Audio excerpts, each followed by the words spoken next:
परम पूज्य परम संत बाबा जय गुरुदेव जी महाराज के चरणों में कोटान कोटि बार नमन प्रणाम करते हुए यह विनय विनती करते हैं कि हम सभी की जीवात्माओं को इस काल माया के देश से निकाल करके हमें हमारे अपने घर सतलोक सचखंड ले चलें।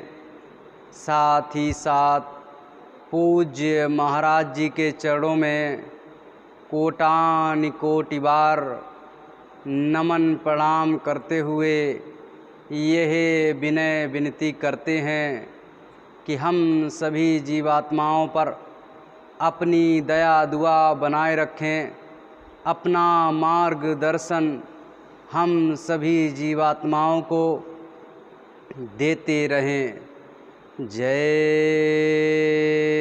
गुरुदेव।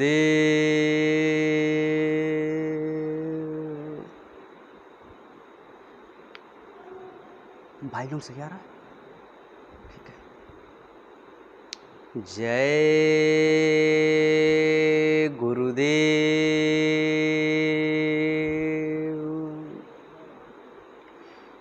प्रेमी भाई बहनों, सत्संग का बहुत बड़ा महत्व है। सत्संग के बिना कोई व्यक्ति, कोई इंसान इस धराधाम से निकल नहीं सकता, उस परम ज्ञान को प्राप्त नहीं कर सकता। सत्संग जो है वो आपके जीवन में एक नया निखार लेकर के आता है। सत्संग जो है वो आपके जीवन में एक मोड़ लेकर के आता है, एक मार्गदर्शन लेकर के आता है कि आप अपने जीवन को चलाना किधर चाह रहे हैं और आपका जीवन चल कहाँ रहा है। सत्संग आपको बताता है कि जरा ठहरिए, जरा रुकिए और अपने जीवन के लक्ष्य को देखिए कि हम अपने जीवन में पाना क्या चाहते हैं और आप चल किस रास्ते पे रहे हैं। आप पाना चाहते हैं कि अपने घर सतलोक सचखंड पहुंच जाएं। आप पाना चाहते हैं कि हमको और आपको सही मार्गदर्शन मिल जाए, सतमार्ग मिल जाए। लेकिन प्रेमी भाई बहनों, जिस पे हम जो पाना चाहते हैं, क्या उसके लिए हम सजग हैं? क्या उसी के लिए हम और आप अपने अपने कदम बढ़ा रहे हैं? अगर हम और आप अपने लक्ष्य के प्रति सजग हैं, हम और आप अपने लक्ष्य के प्रति कदम बढ़ा रहे हैं, तो आपका लक्ष्य आपको मिल जाएगा। लेकिन प्रेमी भाई बहनों, हम पाना तो कुछ और चाह रहे, चल किसी और रास्ते पे रहे। जाना हमें दिल्ली है और चल कानपुर के रास्ते पे रहे हैं, तो हमको और आपको दिल्ली कभी मिल नहीं सकता। हम और आप अपने लक्ष्य पर कभी पहुंच नहीं सकते। तो हमको और आपको सबसे पहले तो ये कन्फर्म करना पड़ेगा, ये सुनिश्चित करना पड़ेगा कि हम अपने जीवन में चाहते क्या हैं, हम पाना क्या चाहते हैं। जब हमारा और आपका ये लक्ष्य क्लियर हो जाए, ये रास्ता क्लियर हो जाए कि हाँ, हम इसके लिए पैदा हुए हैं, हम ये चीज़ पाना चाहते हैं, इसके बाद में निर्भीक तरीके से पूरे जोश और खरोश के साथ में हम और आप उस रास्ते पे चलना प्रारंभ कर दें। कैसे? जोश कैसा होना चाहिए, आपके अंदर हौसला कैसा होना चाहिए। गुरु महाराज ने एक बार सत्संग के वचनों में बताया कि प्रेमी भाई बहनों, आपके अंदर में आप कहते हो सुमिरन नहीं बनता, आप कहते हो ध्यान नहीं बनता, आप कहते हो गुरु महाराज की दया दुआ हम पे नहीं हो रही। वो सब कुछ हो रहा, आपका सुमिरन ध्यान भजन भी बन सकता है, आपके ऊपर भी दया भी हो रही है, लेकिन आप उसे ले नहीं पा रहे। लिया कैसे जाता है? गुरु महाराज ने कहा कि जब भी आप गुरु महाराज के चरणों में बैठिए, सत्संग में बैठिए, जब भी आप जो है सुमिरन ध्यान भजन पे बैठिए, गुरु के चरणों में प्रार्थना पे बैठिए, तो क्या करना है? उत्साह के साथ में बैठना है कि आज गुरु महाराज की दया को लेकर के रहेंगे, आज गुरु महाराज के चरणों में 2 आंसू को डालेंगे, आज अपने गुरु महाराज के चरणों में अपनी 2 बुराइयों को चढ़ाएंगे और इसके बाद में उन बुराइयों से दूर हो जाएंगे। जब तक ये समर्पण, जब तक ये त्याग, जब तक ये हौसला हमारे आपके अंदर में नहीं आएगा, तब तक हम उस चीज़ को प्राप्त नहीं कर सकते, उस चीज़ को स्वीकार नहीं कर सकते अपने जीवन में। प्रेमी भाई बहनों, एक चिड़िया थी, चिड़िया, और वो ऐसे समुद्र के किनारे एक घोंसला बना करके, एक झाड़ी थी और उसके ऊपर घोंसला उसने बनाया और उस पे उसने अपने अंडे दिए। 4 अंडे थे उसने उस पे दिए और एक दिन वो जो है चुनने बिनने के लिए कहीं दूर चली गई और जब लौट करके आई तो उसने देखा क्या, ना वो झाड़ी है और झाड़ी के साथ साथ में वो जो है उनका घोंसला भी नहीं है, उसके अंडे भी नहीं हैं। चिड़िया ने देखा कि ये कैसे हमारे अंडे कहाँ पे चले गए, कौन इसे ले गया। तो उसने देखा कि पानी की लहर उधर से आई और पानी जब गया है तो धरती भीगी हुई थी। उसने देखा अच्छा, यानी ये समुद्र मेरे जो है अंडे लेकर के चला गया। चिड़िया को बड़ा गुस्सा आ गया, एकदम उत्साह के साथ में उसने कहा कि ये समुद्र हमारे बच्चों को जो है कैसे लेकर के चला गया। उसने क्या किया, ऐसे बाहर जाती और मिट्टी चोंच में भरती और समुद्र में डालती, फिर भाग के जाती, फिर मिट्टी को चोंच में भरती और फिर समुद्र में डालती। समुद्र से जब भी चोंच डालती उसमें मिट्टी से, जब भी समुद्र से कहती कि हे समुद्र मेरे अंडों को लौटा दे, नहीं तो मैं तुझे जो है इस मिट्टी से पाट दूंगी, तुझे सुखा दूंगी। चिड़िया का जब ये अथक परिश्रम, पूरा दिन हो गया, चिड़िया ने कुछ खाया पिया नहीं और वो जो है बाहर जाती और मिट्टी को अपने चोंच में भरती और समुद्र में डाल देती। समुद्र डर गया। समुद्र ने कहा कि वो परमपिता परमात्मा ऐसे जीवों पे हर वक्त दया करता है जो जीव पूरे उत्साह के साथ में उसके चरणों में लगे रहते हैं। आज ये अपने बच्चों के लिए बाहर से मिट्टी ला करके डाले, मैं डूबूंगा नहीं, ये इसका पूरा जीवन समाप्त हो जाएगा, ऐसे हजारों जीवन इसके समाप्त हो जाएं, फिर भी मुझे ये पाट नहीं पाएगी, मेरे कोने को पाट नहीं पाएगी। लेकिन इसके उत्साह को देख करके वो परमपिता परमात्मा अगर पिघल गया, उसकी दया दृष्टि अगर इस चिड़िया पे हो गई तो वो तो 1 सेकेंड में हमारा जो है अंत कर सकते हैं। तो वो जो डर गया, समुद्र डर गया और समुद्र ने क्या किया, अंदर से अंडे जो बहा करके ले गया था वो निकाल करके लाया सही सलामत और चिड़िया को ले जा करके वापस कर दिए। लो अपने ये अंडे ले लो। और दूर जा कर के एक झोपड़ी बनाई और उसमें जो है वो अंडों को रख दिया, एक घोंसला बना करके। तो उत्साह इस प्रकार का होना चाहिए कि जो है सामने वाला इतना बड़ा समुद्र है, हजारों अगर चिड़िया जन्म ले ले इसके बावजूद उसके कोने को पाट नहीं सकती, लेकिन उसका उत्साह इतना बड़ा कि मैं समुद्र को पाट दूंगी। और वो समुद्र भी डर गया और उसको जाकर के अंडे वापस कर दिए। गुरु महाराज ने कहा इसी प्रकार का उत्साह अपने कार्य में आपका होना चाहिए। आप जिस भी कार्य को करने के लिए बैठिए, एकदम इतना बड़ा उत्साह होना चाहिए कि मैं ये करके ही मानूंगा, कोई भी यहाँ की शक्ति हमको रोक नहीं सकती। इसी प्रकार से अपने कार्य को करना प्रारंभ कर दीजिए, सुमिरन ध्यान भजन को करना प्रारंभ कर दीजिए, गुरु महाराज के चरणों में प्रार्थना को करना प्रारंभ कीजिए कि अपने कर्मों को इस जन्म में हमें जो है ख़त्म करके रहूँगा, पाप पुण्य को इस जन्म में ख़त्म करके और यहाँ से निकल करके ये जो जन्म मरण का चक्कर है इससे हम अपनी जीवात्मा को, अपने आप को निकाल करके उस परम पिता परमात्मा के धाम में, अपने निज धाम में पहुँच करके रहूँगा। ये हमारी जिद होनी चाहिए, ये हमारा समर्पण होना चाहिए। इसीलिए सत्संग की बहुत बड़ी महिमा है।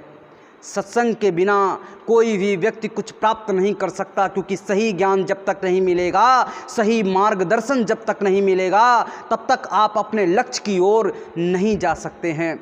तो रामायण में लिखा गया है, बिन साति संग विवेक न होई, और राम कृपा बिन सुलभ न सोई। बिन सत्संग के आपको विवेक नहीं हो सकता है, विवेक यानी ज्ञान नहीं हो सकता है, और ज्ञान की बहुत बड़ी जो है महिमा है। प्रेमी भाई बहनों, एक बार की बात है, श्री कृष्ण और जो है अर्जुन ऐसे टहलते हुए जा रहे थे। तो श्री कृष्ण ने अर्जुन को बताया कि हे अर्जुन, तुम्हें मालूम है ये जो ज्ञान है इसका बहुत बड़ी महिमा है, इसका बहुत बड़ा जो है चलन है। तो अर्जुन कहने लगे इसका क्या महत्व है, ज़रा बताइएगा। तो श्री कृष्ण ने कहा इस ज्ञान को आप प्रज्वलित अग्नि के समान मानिए। किसके समान मानिए? प्रज्वलित अग्नि के समान मानिए, यानी जलती हुई अग्नि के समान मानिए। आप जलती हुई अग्नि में कोई भी कूड़ा कचरा कुछ भी डाल दीजिए, अग्नि सबको भस्म कर देगी, जला करके राख कर देगी। ऐसे ही ये ज्ञान है।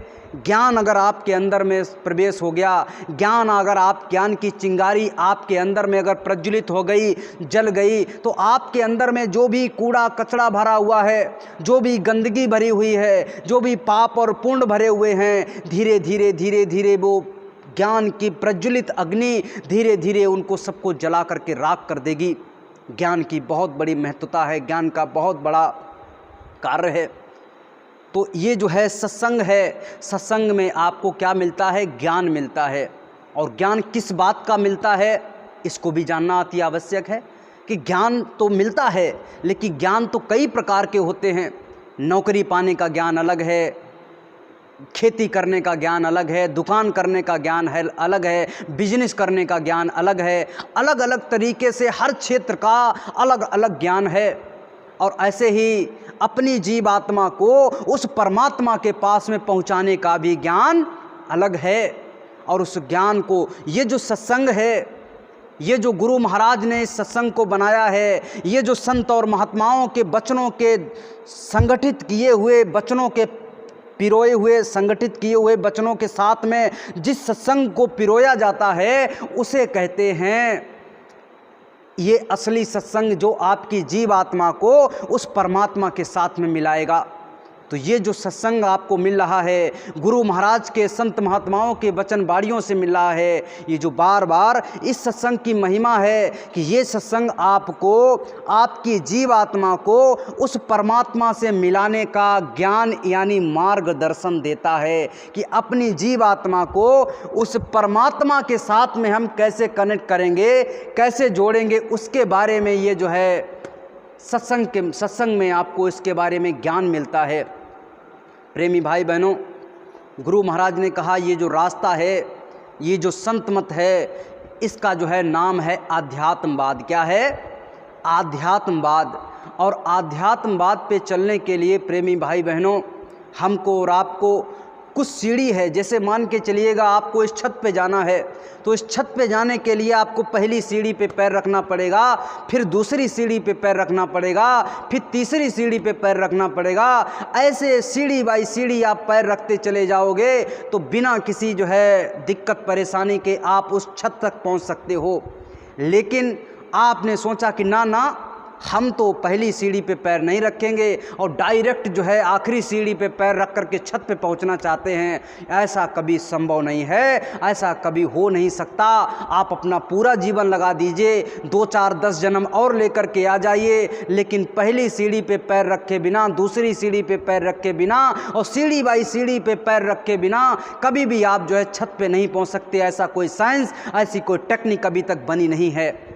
इसीलिए गुरु महाराज ने कहा सीढ़ी बाई सीढ़ी चढ़ते चले जाइए। आध्यात्मवाद की पहली सीढ़ी है चरित्र। क्या है? चरित्र है। आध्यात्मवाद की पहली सीढ़ी है चरित्र। अगर आपका चरित्र पवित्र है, आपका चरित्र सही है, तो आप जीवन में कुछ भी प्राप्त कर सकते हैं। कहीं भी चले जाइए, आपके लिए जगह खाली बनी रहेगी, कोई भी रोक टोक नहीं होगी। इसीलिए सबसे पहले अपने चरित्र को हमें सही बनाना है, अपने चरित्र को धीरे धीरे करके ऊपर की ओर उठाना है। प्रेमी भाई बहनों, एक ये जो क्रिश्चियन लोग होते हैं, इनके जो पादरी होते हैं, उन्होंने एक बात को उनके वहाँ पर एक बहुत बड़े कवि हुए, एक बहुत बड़े महात्मा हुए, उन्होंने जो है अपने शब्दों में बताया, health is lost, something is lost, but if character is lost, is everything is lost.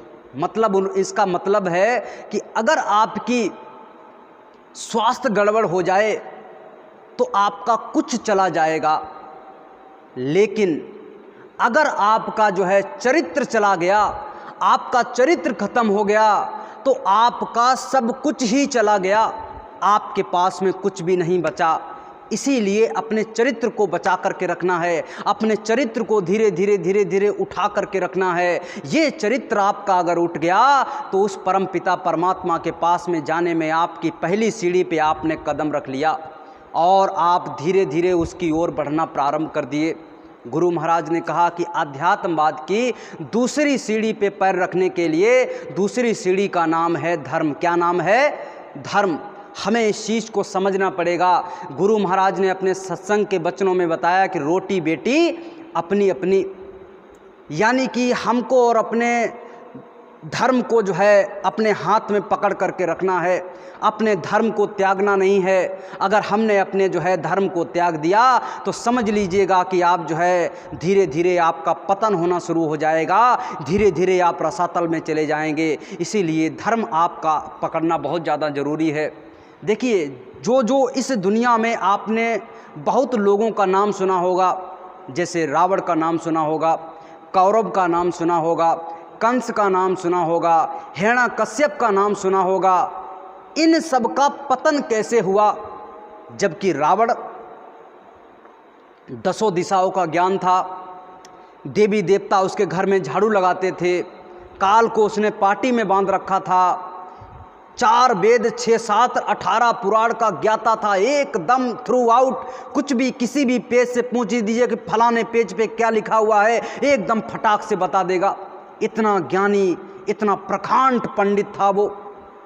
लेकिन उसने ऐसा क्या त्याग दिया जिसकी वजह से एक वन में रहने वाले, वन में घूमने वाले बच्चों ने आकर के जो है, अयोध्या से बच्चे ही थे और वहाँ पे वन में भेज दिए गए। उनके पास में कोई रुपया पैसा नहीं था, कोई ताकत नहीं थी, कोई सेना नहीं थी, लेकिन इसके बावजूद उन्होंने वहाँ से आकर के और उनको हरा दिया, रावण को हरा दिया। ऐसा क्या था उन बच्चों के पास में, राम और लक्ष्मण के पास में, और ऐसा क्या क्या नहीं था रावण के पास में जिसकी वजह से वो हार गया? उनके पास में धर्म था, उनके पास में सत्यता थी, इसीलिए वो जो है जीत गए। और रावण के पास में धर्म नहीं था, धर्म को उसने खत्म कर दिया था, उसने मांस खाना प्रारंभ कर दिया, उसने अपने धर्म को नहीं समझा, उसने जो है मांस खाना प्रारंभ कर दिया, उसने दारू पीना प्रारंभ कर दिया, उसने संत महात्माओं को सताना प्रारंभ कर दिया, उसने गलत आचरण को जो है अपना लिया। इसीलिए वो कहाँ चला गया? बेचारे का नस्तो नाबूद हो गया। 1 लाख पुत्र और 1.25 लाख नाती, और ता रावण घर दिया न बाती। इतना बड़ा वंश, इतना बड़ा परिवार होने के बावजूद वो बेचारा जो है उसका वंश ही खत्म हो गया। वो बेचारा, उसके घर में कोई जो है दीपक जलाने के लिए नहीं बचा। क्यों? क्योंकि वो धर्म से हट गया। जो उसका धर्म था, धर्म क्या था? मनुष्य, आपको हमको बताया गया, गुरु महाराज ने, संत महात्माओं जब ये इस धराधाम पे आए तब उन्होंने बताया कि जिनके नुकीले नाखून होते हैं और जो चाट करके पानी पीते हैं, वो सभी जीव मांसाहारी हैं, वो मांस खा सकते हैं। और ये आपके वेद शास्त्र में जब जो है हमारी जीवात्माएं जब यहाँ से जाने लगी थी, जब वो वेद शास्त्र बनाए गए, 1 लाख जो श्लोक लिखे गए, उसमें इस बात को सम्मिलित किया है काल भगवान ने कि आप जो है जिनके नुकीले नाखून हैं और जो चाट करके पानी पीते हैं, ये मांस खा सकते हैं। ये अगर मांस खाएंगे तो इनके ऊपर में जो है कोई भी पाप नहीं लगेगा। और जिनके चपटे नाखून होते हैं और जो खींच करके पानी पीते हैं, ये पहचान बताई है, वो जो है सभी लोगों के लिए मांस, मदिरा, गलत खान पान जो है वर्जित है। वो सभी जो है शुद्ध शाकाहारी यानी वेजिटेरियन हैं। वो लोग जो है शुद्ध खान पान कर सकते हैं।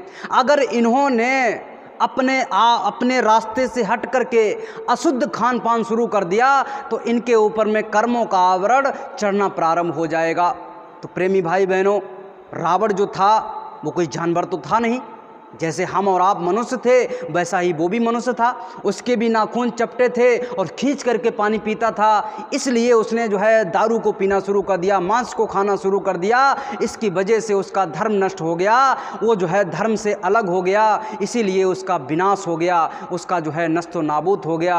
आज उसका नाम राक्षस के रूप में जो है हम और आप कहते हैं। और जो वन में घूमने वाले वो बच्चे थे, वन में घूमने वाले जो लोग थे, उनको क्या कहा जाता है? उनको भगवान राम राम के रूप में जो है संबोधित किया जाता है, उनको भगवान बना दिया गया, क्योंकि वो जो है धर्म के साथ में खड़े रहे। जंगल में रहते थे, कुछ खाने पीने के लिए नहीं था, जानवर भी मार सकते थे, उनका भी सेवन कर सकते थे, लेकिन उन्होंने कंदमूल फल खाया।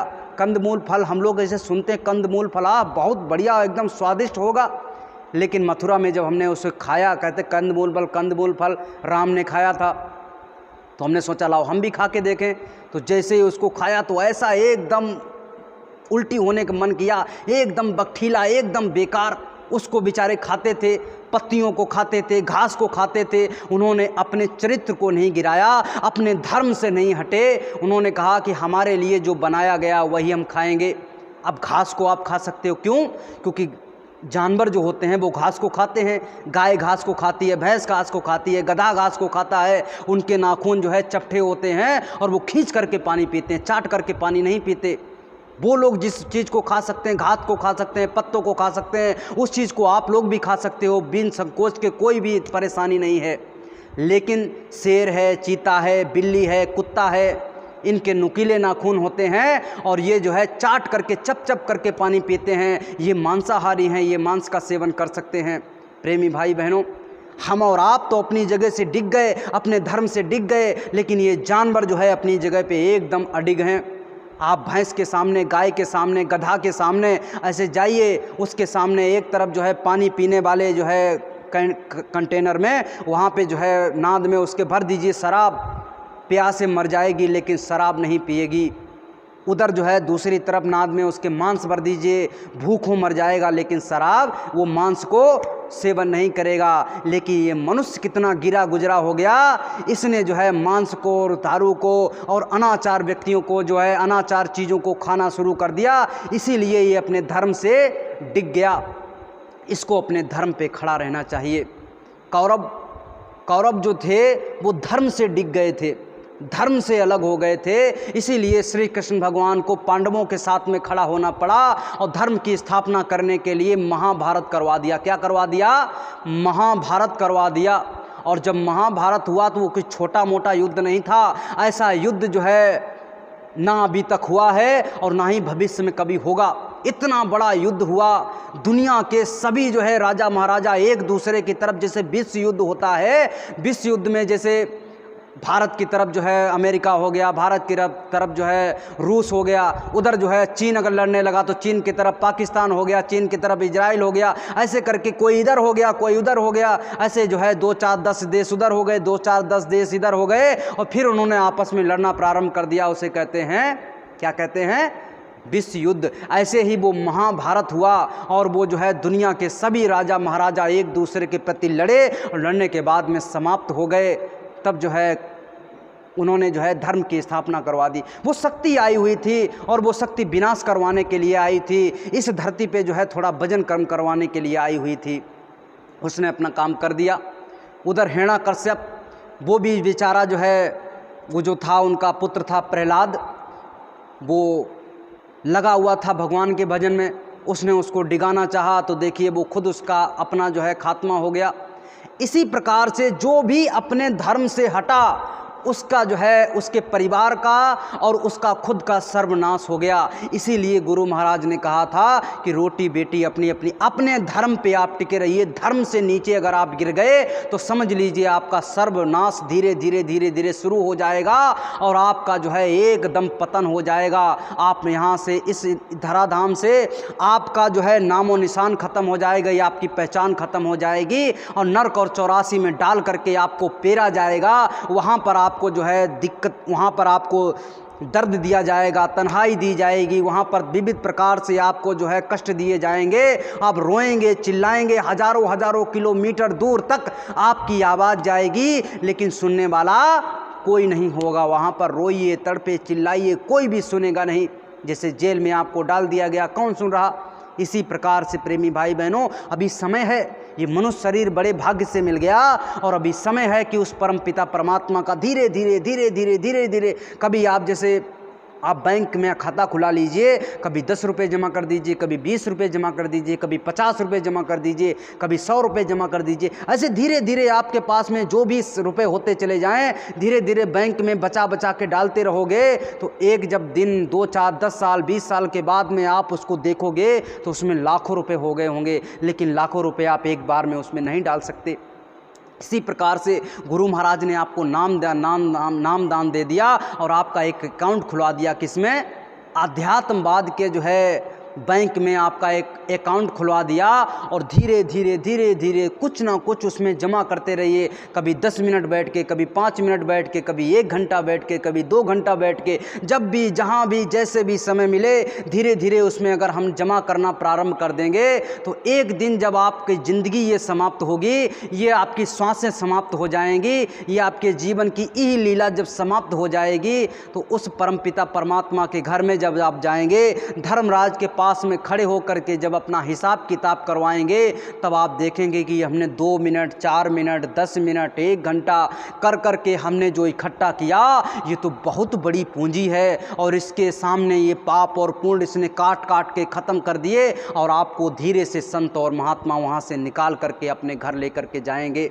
यहाँ तक गुरु महाराज ने तो इतना कहा है कि जीते जी मरना सीख लो प्रेमी भाई बहनों, मरने के बाद में कोई बताने नहीं आता कि हमारी जीवात्मा को वहाँ से छुड़ा लिया गया, या हमारी जीवात्मा फंस गई, हमारी जीवात्मा नरक में चली गई, हमारी जीवात्मा 84 में चली गई, या हमारी जीवात्मा स्वर्ग और वैकुंठ में मज़े कर रही, कोई भी बताने नहीं आता। इसीलिए जीते जी मरना सीख लो। जब तक इस शरीर में सांसें हैं तभी यहाँ से वहाँ तक पूरा स्वर्ग वैकुंठ इसके भी आगे चले जाओ, और पूरा हिसाब किताब करवा करके वहाँ पर कटवा दो पूरा खाता कि हमारा तुम्हारा हिसाब किताब क्लियर। जब आपकी सांसें पूरी हो जाएंगी इस मनुष्य शरीर में, हम निकलेंगे और अपना जो है चले जाएंगे। पहले से अपना हिसाब किताब करवा लीजिए। ये गुरु महाराज ने हर एक सत्संग में चिल्लाए, गांव गांव में चिल्लाए, शहर शहर में चिल्लाए, हर जगह बताया, चिताया, मेहनत किया, लेकिन हमने और आपने उनकी बातों को समझ नहीं पाया। और जो व्यक्ति समझ गए उन्होंने अपना काम कर लिया। गुरु महाराज ने कहा, ये जो भागे भागे चले आ रहे हैं अपने गांव से, ये पागल नहीं हैं, इन्होंने बैठ करके कुछ ना कुछ अनुभव किया है, कुछ ना कुछ प्राप्त किया है, इसीलिए तो अपने अपने गांव से भागे चले आ रहे, अपना काम छोड़ देते हैं, घर बार छोड़ देते हैं। बहुत सारे ऐसे प्रेमी भाई बहन हैं कि परिवार समेत आते हैं, अपने घर में ताला लगा करके आते हैं, अपना सब कुछ छोड़ करके चले आते हैं। क्यों चले आते हैं? कुछ ना कुछ तो प्राप्त किया होगा, कुछ ना कुछ तो अनुभव किया होगा, संत महात्माओं से उनको कुछ ना कुछ तो मिला होगा, इसीलिए तो भागे भागे चले जाते हैं। कोई बेवकूफ़ नहीं है, कोई भी जो है बिना लालच के, बिना कुछ पाए कहीं भी जा नहीं सकता। इसीलिए प्रेमी भाई बहनों, अगर वहाँ पे आज बाराबंकी कन्नौज भंडारा लगा दिया गया, सुबह सुबह 8 बजते ही सारे लोग एकदम लाइन लगा देते हैं, भागम भाग सीधे कहाँ पहुँच गए? कन्नौज भंडारा में रोटी लेने के लिए, और इसके बाद में दोपहर में वहाँ पर बाराबंकी में खाना खाने के लिए। इतनी धूप हो, कुछ भी हो, जाएंगे वहाँ पर लेने के लिए। और अगर वहाँ पे जब भंडारे नहीं थे तो कोई देखने जाता था? जब उसकी सफाई की गई तो लोगों के जो है जिन्होंने सफाई की है उन पे पूछिए क्या हालत हुई, 69 ढीले हो गए। इतनी घास ने उसको जकड़न कर लिया, कोई भी उसमें झांकने नहीं जाता था कि इसमें क्या है। और आज वहाँ पर भागे भागे चले जाते, क्यों? क्योंकि लालच है, कुछ ना कुछ मिलेगा, पेट का लालच है। इसी प्रकार से प्रेमी भाई बहनों, हमको और आपको अपनी जीवात्मा का लालच होना चाहिए। जब हमारी जीवात्मा के ऊपर से कर्म कटना प्रारंभ हुए, लालच बढ़ा, कुछ ना कुछ मिला, तब जो है संत और महात्माओं के पीछे पीछे हम और आप भागना शुरू कर दिए। इसीलिए प्रेमी भाई बहनों, हमको अपने धर्म से पीछे नहीं हटना चाहिए, अपने धर्म पे अडिग रहना चाहिए, अपने धर्म के पे खड़े रहना चाहिए। तीसरा सीढ़ी है, अब आपने 2 सीढ़ियों पे कदम रख लिया, अब तीसरी सीढ़ी है आपकी मन। क्या है? मन। तीसरी सीढ़ी है आपकी मन। और ये मन जो है कोई छोटा मोटा नहीं है। गुरु महाराज ने कहा ये मन बड़ा ताकतवर है, और इस मन को आपको क्या करना पड़ेगा? समझाना पड़ेगा, इस मन को मोड़ना पड़ेगा। और ये मन जब आपके साथ में चलना प्रारंभ कर देगा, आपको खींच करके यही मन आपको खींच करके ये लोक और परलोक, ईश्वर ब्रह्म, इनके सबके दर्शन कराते हुए वहाँ तक आपको खींच करके ले जाएगा। ये मन बड़ा शक्तिशाली है। गुरु महाराज ने कहा ज्ञान से काम ले लीजिए, बुद्धि से काम ले लीजिए, इस मन को बाहरी दुनिया से मोड़ करके और अंदर में इसको बताइए कि सुन मन, अंदर में बहुत रस है, जरा चल। तो ये मन वहाँ से मुड़ेगा और अंदर में चलना प्रारंभ करेगा। और जब ये अंदर में चलेगा तो प्रेमी भाई बहनों, वो शक्ति, वो ऊर्जा, वो अनुभव आपको धीरे धीरे धीरे धीरे होना प्रारंभ हो जाएगा। और जब वो अनुभव, वो ऊर्जा आपके साथ में जो है शुरू हो जाएगा, गुरु महाराज ने एक चीज़ और बताई कि ये मन जो आपका है ये केवल लगाम है। इसको ज़रा समझिए कि ये है क्या। ये लगाम है आपका, ये शरीर रथ है और इस पे आरूढ़ जो बैठा हुआ है वो आपकी जीव आत्मा है। और ये जो इंद्रियां हैं ये हैं क्या हैं, ये घोड़े हैं। अब ये मन का काम इतना है, सिर्फ आपको यहाँ से वहाँ पटक देना, आपको यहाँ से और उधर पटक दिया तो आप जो है कभी काम पे, कभी क्रोध के, कभी लोभ पे, कभी मोह पे, ये जो इंद्रियां हैं कभी अहंकार पे, इन इंद्रियों पे मन का काम है केवल पटक देना।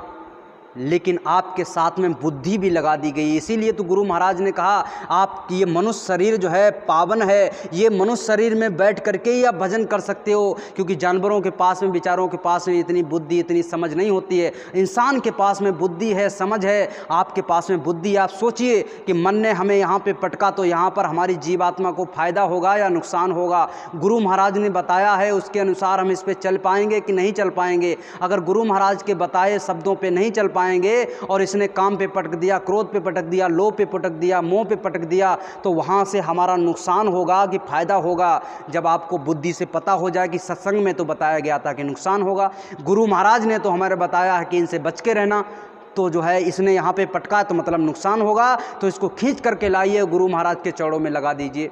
इसीलिए तो बुद्धि यहाँ पर लगाई गई है। बुद्धि ये देख रेख कर रही है और बुद्धि हमारे शरीर को चला रही है। इसीलिए प्रेमी भाई बहनों, हमको और आपको चाहिए कि सीढ़ी बाई सीढ़ी, कभी भी कोई भी नीचे से ऊपर एकदम से नहीं जा सकता। सीढ़ी बाई सीढ़ी चढ़ के जाएगा। पहले पहली सीढ़ी पे कदम रखेगा, फिर दूसरी सीढ़ी पे कदम रखेगा, फिर तीसरी सीढ़ी पे कदम रखेगा। और ये आध्यात्मवाद का जो रास्ता है, सीढ़ी बाई सीढ़ी अगर इस पे हम चढ़ते चले जाएंगे। इसीलिए तो गुरु महाराज ने कहा कभी दया की जल्दी मत कीजिए, बर्दाश्त करने की कोशिश कीजिए। पहली सीढ़ी पे आप रखे तो उसको बर्दाश्त कीजिए, दूसरी सीढ़ी पे पैर रखे तो उसको बर्दाश्त कीजिए। धीरे धीरे धीरे धीरे आपके अंदर बर्दाश्त करने की जब शक्ति आती चली जाएगी, क्षमता आती चली जाएगी, तो वो गुरु महाराज ऊपर से जो है दया छोड़ते चले जाएंगे और आप उसको पकड़ते हुए सीधे ऊपर चढ़ते चले जाएंगे। लेकिन उसके लिए आपको पहली सीढ़ी पे पैर रखना पड़ेगा। पहली सीढ़ी है चरित्र, दूसरी सीढ़ी है आपकी धर्म और तीसरी सीढ़ी है आपकी मन। इन सीढ़ियों पे आप कदम बाई कदम अगर बढ़ाते चले जाएंगे तो आध्यात्मवाद पे रास्ते पे चलना, गुरु महाराज के रास्ते बताए हुए रास्ते पे चलना, संत मत के रास्ते पे चलना बड़ा आसान हो जाएगा। और अगर जो है इन सीढ़ियों पे पैर नहीं रखेंगे, इन सीढ़ियों को अपनाएंगे नहीं, इनको समझेंगे नहीं, इन पे चलेंगे नहीं, तो प्रेमी भाई बहनों ये आध्यात्मवाद यानी ये संत मत का जो रास्ता है, फिर तो संत महात्माओं ने कहा, क्या कहा है, ये खाड़े की धार है। खाड़ा जो होता है दोनों तरफ उसकी धरवा, दो धारा जिसे बोलते हैं, दोनों तरफ उसकी धार होती है। तो आप जो है ये उस पे चलने का रास्ता है। लेकिन गुरु महाराज ने इतना सरल बना दिया है और कलयुग में तो और भी सरल बना दिया है। और अब भी अगर हम उस परमात्मा को प्राप्त ना कर पाएँ, अपनी जीव आत्मा का कल्याण ना करवा पाएँ, तो बड़ा ये तो केवल जो है अपने आप को यहाँ पे अपनी सांसों को विनिष्ट करना होगा। एकदम बेवकूफ़ों वाला काम होगा कि यहाँ पर अपने जीवन को व्यर्थ करके चले जाएं। हमको समझदार बनना पड़ेगा और अपने जीवात्मा का कल्याण करना पड़ेगा इसी मनुष्य शरीर में रह करके। और इसी बार कर लीजिए, मेहनत कीजिए, मशक्क़त कीजिए, आपकी जीवात्मा का कल्याण हो जाएगा। अब समय हो गया, हम अपनी बाड़ी को विराम दे रहे हैं। लेकिन ये जो बातें बताई गई हैं, ये जो शब्द बताए गए हैं, ये जो है संत और महात्माओं के हैं, गुरु महाराज के इस बताए हुए शब्द हैं। मीराबाई जी, पलटू दास जी और जो है कबीर दास जी, इन सभी संत और महात्माओं के ये शब्द हैं। इन शब्दों को अपने जीवन में लाइए और इन पे अमल करना प्रारंभ कर दीजिए। धीरे धीरे जब अमल करेंगे तो आपकी जीवात्मा का कल्याण होगा। इन्हीं शब्दों के साथ मैं अपने वाणी को विराम दे रहे हैं। अगर कहने सुनने में कोई अगर त्रुटि हो गई हो, अनुचित शब्द निकल गया हो तो उसको माफ़ कर दीजिएगा, लेकिन इन शब्दों को अपने जीवन में धारण कीजिए, इन पे अमल कीजिए, इन पे चलने का प्रयास कीजिए। बोलिए जय गुरुदेव। अब सभी प्रेमी भाई बहन एक साथ सामूहिक आरती करेंगे। विनय करूं मैं दो कर जोरे, सतगुरु द्वार तुम्हारे। बिने घृत दीप आरती साजो, धोअखियन मज धारे। भाव सहित नित बैठी झरोखे, जोहत प्रियतम प्यारे। पग धुनि सुनाहु श्रवण हिये अपने, मन के काज विसारे। जागी सुरत पियत चरणामृत, पियत पियत हुई न्यारी। घंटा शंख मृदंग सारंगी, बांसी बीन सुनारी। जय गुरुदेव जी की आरती करते, गावत जय जयकारे। विनय करूं मैं दो कर जोरे, सतगुरु द्वार तुम्हारे। दाता द्वार तुम्हारे, मालिक द्वार तुम्हारे। समरथ द्वार तुम्हारे। जय गुरुदेव। बाबा जय गुरुदेव जी महाराज का कहना है, क्या खा पी कर हुए खराब, क्या खाने से होगी भलाई। अब भी संभल न पाओगे। पूज्य महाराज जी की प्रार्थना, हाथ जोड़कर विनय हमारी। सभी प्रेमी भाई बहन गुरु महाराज के चरणों में मत्था टेक करके अपने गुनाहों की माफ़ी मांग लेंगे। सुबह जब घंटी लगेगी तो सभी लोग आकर के, सभी प्रेमी भाई बहन आकर के सुमिरन ध्यान भजन करके सत्संग का पान करेंगे। बोलिए जय गुरुदेव।